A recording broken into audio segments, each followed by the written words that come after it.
Olá, tudo certo? Então, vamos lá. Alguma vez já bateu aquela curiosidade de saber como as frases realmente funcionam por dentro? Nesta análise, a gente vai decodificar os predicados e a transitividade verbal. Bora começar?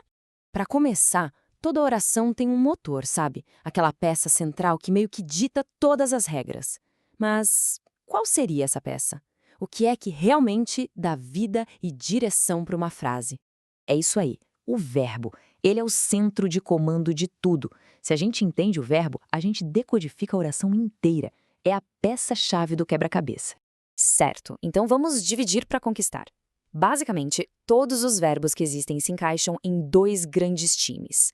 Entender essa divisão é o primeiro passo de tudo. E aqui estão os dois timos. De um lado, os verbos de ação, que mostram movimento, processos, tipo correr, pular, pensar.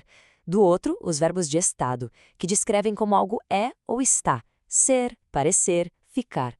Um é sobre fazer e o outro é sobre ser. Esses verbos de estado, eles têm um nome oficial: verbos de ligação. E o nome já entrega tudo, né? Pensa neles como uma ponte que conecta o sujeito a uma característica dele.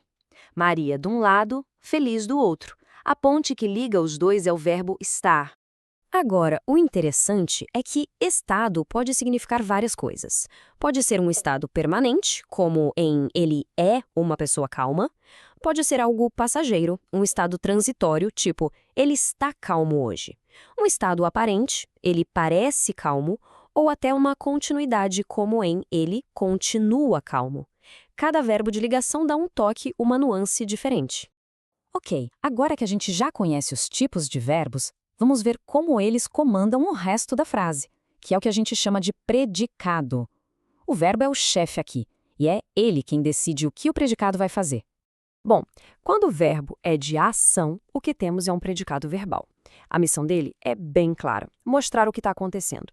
O verbo é a estrela do show. Na frase, a equipe trabalhou muito, a ação de trabalhar é o que realmente importa. E se o verbo for de ligação? Ah, aí o predicado muda de missão. Ele vira um predicado nominal. Aqui, o verbo é só a ponte, lembra? A informação principal, o núcleo, não é o verbo, mas a característica que vem depois. A equipe está confiante. A palavra mais importante não é está, e sim confiante.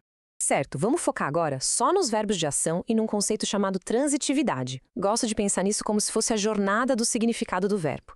Será que ele precisa viajar para algum lugar para fazer sentido completo? A lógica aqui é um teste bem simples. A pergunta a se fazer é: esse verbo de ação, ele se garante sozinho? O sentido dele está completo?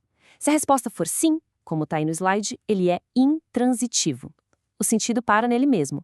Agora, se a resposta for não, aí ele é transitivo.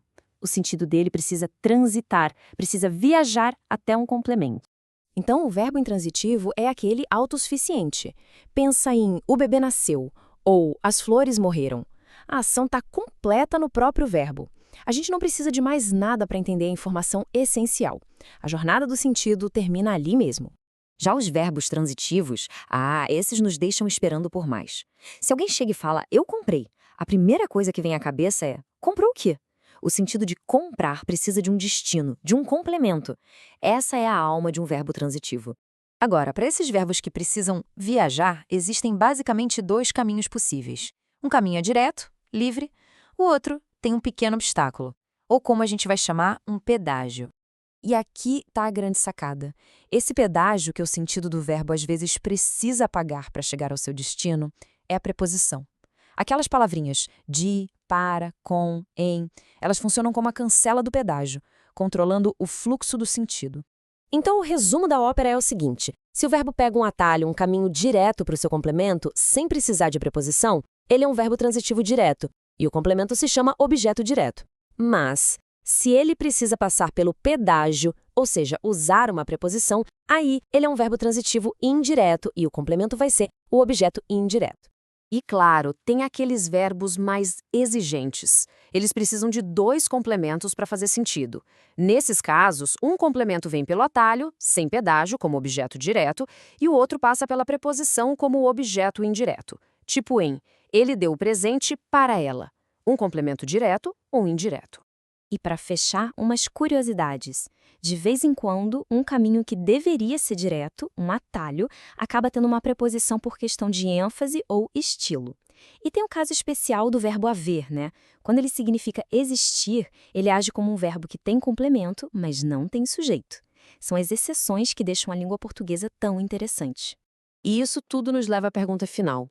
Com essas ferramentas em mãos, agora é possível olhar para qualquer oração e não só ler as palavras, mas enxergar a estrutura, a jornada do sentido por trás delas. Fica o convite para analisar e entender a lógica por trás da linguagem. Qual será o caminho do próximo verbo que aparecer pela frente?